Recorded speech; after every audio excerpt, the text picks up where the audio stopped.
नमस्कार दोस्तों, स्वागत है आप सभी का मेरे YouTube चैनल स्टेनो गुरु शिवा में। दोस्तों शुरू करते हैं आज की डिक्टेशन। विशिष्ट डिक्टेशन संख्या 34, गति 80 शब्द प्रति मिनट। स्टार्ट।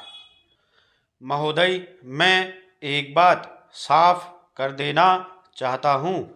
जब मैं यह बात कहता हूँ तो यह भ्रम पैदा हो सकता है कि क्या हम पूरी तरह से संपत्ति की समाप्ति की ओर जा रहे हैं या कम्युनिज्म की बात कर रहे हैं, जहां सारी संपत्ति राष्ट्र की होती है।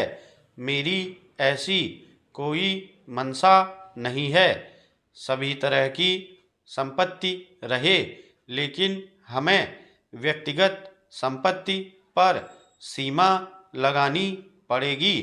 भूमि संपत्ति पर ही नहीं, शहरों की जमीन पर ही नहीं, सारी संपत्ति पर, चाहे वह कारखानों से पैदा हो या अन्य रोजगारों से, हमें सारी संपत्ति पर सीमा लगानी पड़ेगी कि इतने से अधिक एक आदमी संचय नहीं कर सकता।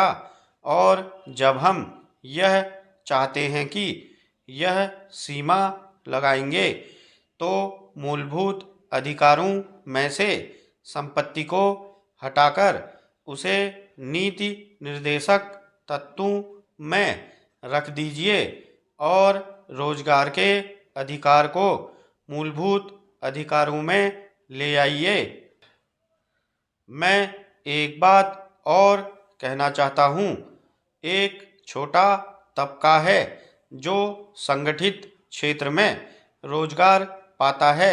यह थोड़ा पढ़ा लिखा होता है, लेकिन बहुत बड़ा तबका ग्रामीण क्षेत्र का है, जहाँ 80% हमारी आबादी है और जिस पर हमारे वित्त मंत्री जी ने भी इस सदन में और दूसरे सदन में भी माना कि आज जो हमारे आर्थिक स्रोत हैं राष्ट्र की आमदनी के, उसमें से 55% देश के 20% लोगों पर खर्च होता है, जो कि शहर में रहते हैं और जिनकी आबादी 80% है।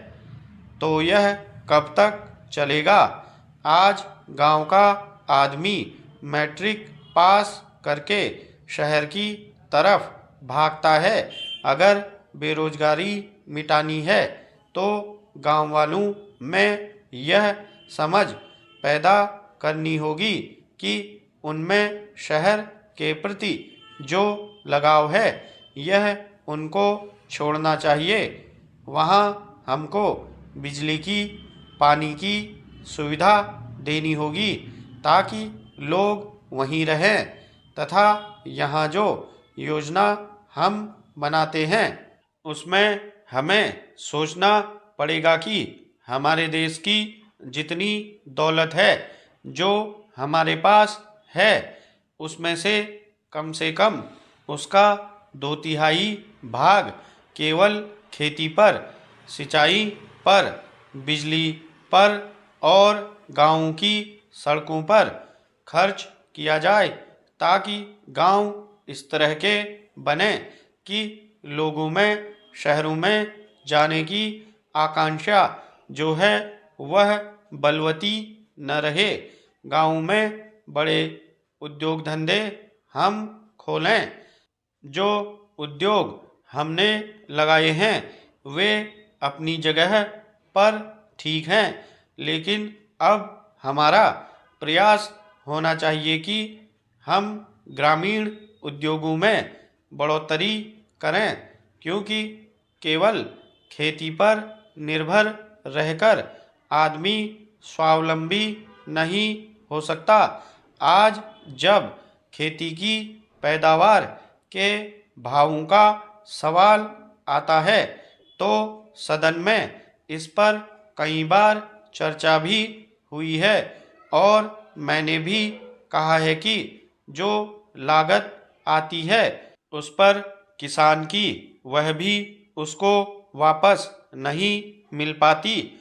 आर्थिक समीक्षा में भी है कि हमने पिछले दिनों बहुत प्रयास किया और इस देश में जो भयंकर महंगाई थी, बड़ी भारी मुद्रास्फीति थी, कालाबाजारी थी, उस सब पर अंकुश लगा है। उसको रोकने में हम सफल हुए हैं, लेकिन कुछ अंश तक।